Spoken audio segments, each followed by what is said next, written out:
Hi there, I'm Brady Dale with CoinDesk. I'm here at the Consumer Electronics Show, the Digital Money Forum, talking to Steve Becker, the Chief Operating Officer of the Maker Foundation. Hey Steve, thank you for joining us here. Thank you for having me, this is great.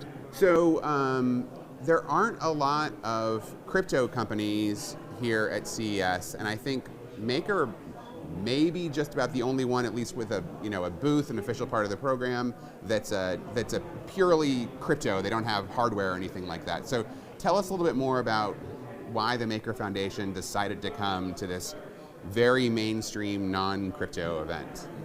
The most important aspect about that question is finding where the value is in crypto. Mm-hmm.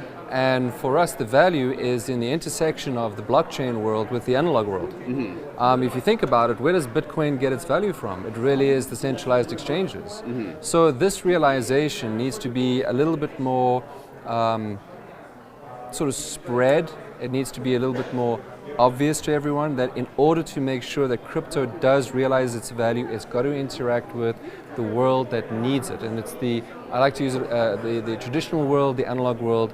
It needs to find that necessary value. Mm-hmm. And a good step in doing that is coming to shows like this, where everyone is talking about what is the real application of what the protocol is, what your product is, and we think that the Maker protocol fits into that really nicely because there is a pragmatic use and a value proposition that needs to be messaged appropriately. So you guys have a booth on the floor. Yes. In this building, I think, right? Correct. So what are you telling people? What do the people who come to the booth need that you're telling them about?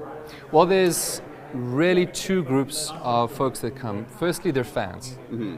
And they come in, they want to talk about the details of the Maker protocol. They want to go into the weeds, which is great. Mm-hmm. Then the other group, they want to know what this is. Mm-hmm. And essentially, it is just representing to them very clearly that this is simply digital cash. Mm-hmm. And it's digital cash that comes in a form where there is a different sense of what security is, there's a different sense of what execution and settlement is. Mm-hmm. And even that is a little bit deep. Mm-hmm. And what we showcase is how you can use a point of sale system mm-hmm. using the stablecoin DAI. Mm-hmm. How you can use vendors and public blockchains along with private blockchains to actually effect the necessary transactions to cater for speed mm-hmm. as well as immutability and security. Uh-huh. So you've got this crisscross of the natural element of transparency uh-huh. that you get from Ethereum, combined with the transaction speed and the components that folks are most used to in the traditional world. But what can,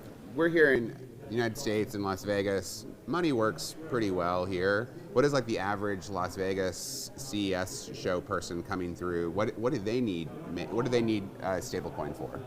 Well, it really boils down to having options. Mm-hmm. Because at the end of the day, I think in the crypto space, you have a bevy of stablecoins all pointing to each other 2 years ago saying we're better than that guy and so on and so forth. There's this natural need to be competitive where the obviousness is we actually need as many stablecoins as possible. When you look at stablecoins in relation to fiat currency, mm-hmm. it's just expanding or extending that option. Mm-hmm. It's extending that spectrum and saying, well, do you understand how your dollar works? Mm-hmm. Most folks say no, but it's a lot easier to say, do you trust your bank? Mm-hmm. And most folks go, well, I have to. I don't really have any other choice. And if you say to them, well, the decentralization of money gives you another option where you are completely in control and you have sovereignty over your money. Mm-hmm. What do you think about that? And it takes a while to think about it and go, well, what does that really mean to me? Mm-hmm. That means that if your bank fails, your money still stays pretty safe. Yeah. So what does that, how does that sort of factor into your calculus in terms of how you approach your wealth, the money that you make, where you store it, and how you actually use it? Well, bringing up banks, you guys have a recent update that maybe not everybody in the world knows about. Maker fans and followers know about it, but there is a way that you guys are beating the banks pretty resoundingly right now in terms of when people want to save with DAI. Can you tell us a little bit more about how that works and sort of bring us up to speed on what happened with saving DAI and getting benefits from that? Okay, so I think if we can start with the simple description of the protocol as a collection of financial primitives. And what you can do with those primitives is create, so you could use those primitives to create a loan product if you want. And then you need to be appropriately regulated in your jurisdiction. So these primitives are the ability to collateralize, to generate credit. And then the third one is to earn a return on your DAI that you've staked into the system. Right. And that is called the DAI savings rate. So what you have is a complete economic protocol that allows the folks that look after the protocol to earn fees from generating DAI, but at the same time give those fees back, a partial amount of fees back to folks who wish to stake DAI into the protocol as What well. is it? It's like 6% Right now it's gone up recently to 5%. I believe. Okay, 5%. So here in the U.S. at a bank, you're probably lucky to get 1%, maybe. Save the same money in DAI. You got to go through the rigmarole of getting it back out if you want to spend it as cash, but you could be earning 5%. So that's a real benefit. Absolutely, it really is. And the extension to that is you could stick your money into a bank, but what you're doing is you're sticking your money into a financial product. Where you take your DAI and you transfer it to a smart contract, which is the DAI savings rate. Right. And lo and behold, it's not a financial product because it's your DAI, it's your smart contract. It all belongs to you. The essence of sovereignty needs to be emphasized. You get to have full control over everything to do with your finances in that respect. And those are the primitives that allow, which should induce banks to see how they could integrate the Maker protocol into their architecture to allow for efficiency to either affect their bottom line or be transferred to their consumers. Okay. So that's a huge potential right there. And just last question before we wrap up, going back to your booth. So if someone were to stop by your booth here at CES, what would you guys show them? What would they see? Describe it for us. So you'd come to the booth and the first thing you'd see is that very much like your credit card and your debit card, there is a PundiX card that It's a separate company, it's right? a separate company. Right. So that's the other thing. The collaboration is really what makes the DeFi space work well. Not just your single projects. It is that collaboration.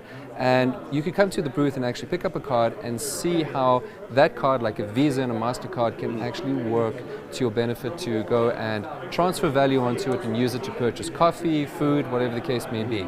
It's just a more real experience of how crypto isn't just this idea dreamt up by very smart people behind computers. It's a real value proposition that you can use right now as you would anything else in your daily life. So with this, like if I was setting aside $100 a month because I wanted to buy the next iPhone when that comes out, I could put that into DAI, I could put it in the smart contract, it'd be earning a little bit of interest over the year, and then if I got the, I don't know, $1,300, whatever it took to buy the next iPhone, I wouldn't even have to transfer it back. I could just put it on a PundiX card, could go to the Apple Store and just buy it. And slide it and get yourself your iPhone. And I'd have gotten that 5% interest rate the whole time. Yes. Cool. All right. Well, thanks for coming by, Steve. Good luck here at CES. Great to see you. Absolute pleasure. Thank you very much. Peace.